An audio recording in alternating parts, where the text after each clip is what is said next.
Breaking news आ रही है। Nuclear drill कर रहे अमेरिका के लड़ाकू विमानों ने रूस के बॉमर को खदेड़ दिया है। खबर है कि रूस के TU-95 को अमेरिकी एयरफोर्स ने हवा में ही रोक दिया। रूस और नेटो के 14 देश न्यूक्लियर ड्रिल कर रहे हैं और खबर आई कि इसी दौरान रूस के बॉमर का सामना अमेरिका के लड़ाकू विमानों से हो गया।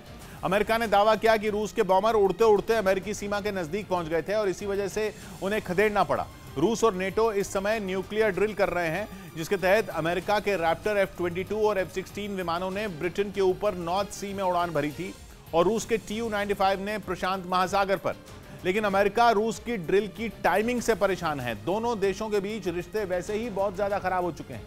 रही सही कसर न्यूक्लियर ड्रिल ने पूरी कर दी है, क्योंकि नेटो और रूस दोनों ने एक साथ परमाणु अभ्यास शुरू कर दिया है, जिससे पूरी दुनिया सहमी हुई है। क्योंकि नेटो की न्यूक्लियर ड्रिल हो या रूस की, दोनों ने ही बारूद का एक ऐसा ढेर खड़ा कर दिया है जिसमें एक छोटी सी चिंगारी आग लगा सकती है। परमाणु ड्रिल को परमाणु जंग का ट्रेलर तक कहा जाने लगा। ये डर तब और बढ़ गया जब खबर आई कि आसमान में रूस के बॉमर और अमेरिका के लड़ाकू विमानों की भिड़ंत हो गई और अमेरिका के F-16 ने रूस के TU-95 को खदेड़ दिया।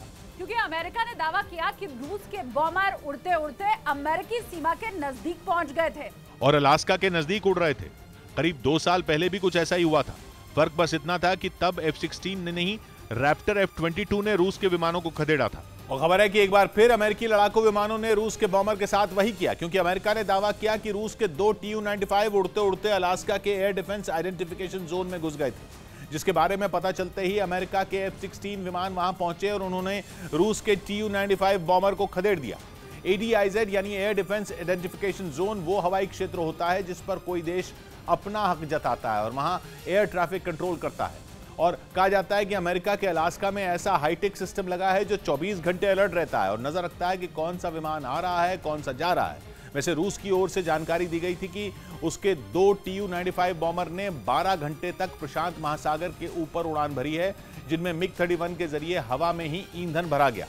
यही नहीं, रूस ने उसके विमानों के अलास्का के एयर डिफेंस आइडेंटिफिकेशन जोन में घुसने का आरोप भी खारिज कर दिया और दावा किया कि उसके विमान अपने इलाके में उड़ रहे थे। लेकिन अमेरिका का कहना है कि रूस ने जानबूझकर ऐसी हरकत की, जिसकी वजह से दोनों देशों की टेंशन और बढ़ गई। क्योंकि वैसे ही न्यूक्लियर ड्रिल की वजह से अमेरिका और रूस के बीच टेंशन हाई है। एक तरफ अमेरिका और उसके नेटो सहयोगी B-52 बॉमर से अपना दम दिखा रहे हैं। इसके अलावा नेटो के 14 देशों के लड़ाकू विमान भी ड्रिल का हिस्सा बन रहे हैं और जानकार बताते हैं कि ये सभी लड़ाकू विमान परमाणु हमला करने का दम रखते हैं। रही बात B-52 बॉमर की, तो उसका तो नाम सुनते ही दुश्मन थर-थर कांपने लगता है, क्योंकि जिस B-29 बॉमर को अपग्रेड कर B-52 बनाया गया है, उसने हिरोशिमा और नागासाकी पर परमाणु बम गिराकर 3 लाख से ज्यादा लोगों की जान ले ली थी।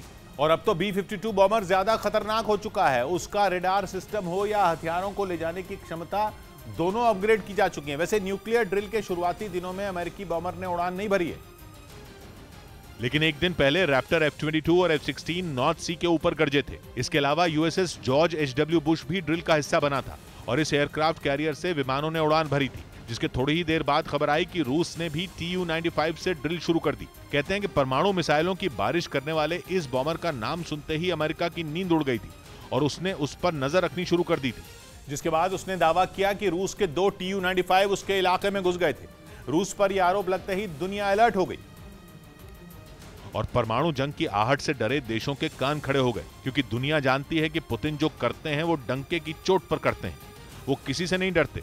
यानी अगर सच में उनके 2 TU-95 उड़ते उड़ते अलास्का के एयर डिफेंस आइडेंटिफिकेशन जोन में पहुंच गए थे, हालांकि रूस अमेरिका के आरोप को मान नहीं रहा, लेकिन कहा जा रहा है कि न्यूक्लियर ड्रिल के नाम पर अलास्का की हवाई सीमा में घुसना एक प्लान था, जिसके जरिए पुतिन अमेरिका को बताना चाहते थे कि वो जो चाहेंगे वो करेंगे और उन्हें कोई नहीं रोक सकता। दिवाली से पहले महाराष्ट्र के पुणे में कोरोना के वेरिएंट ओमिक्रॉन का एक नया रूप सामने आया, जिससे लोगों की परेशानियां बढ़ सकती हैं।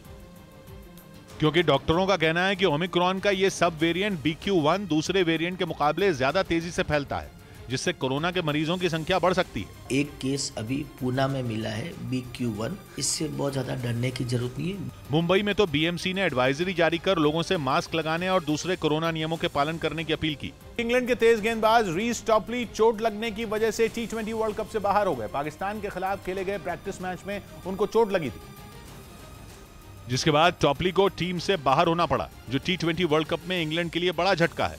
इंग्लैंड अपना पहला मैच शनिवार को अफगानिस्तान के खिलाफ खेलेगा।